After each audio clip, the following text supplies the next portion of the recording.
అరే సంధ్య ఎప్పుడు వచ్చినావురా? మధ్యాహ్నం వచ్చినన్నయ్య. బావని ఉండమనకపోతేవి.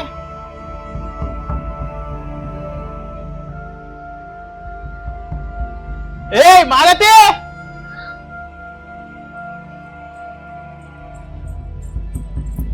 బావేడిపోయింది.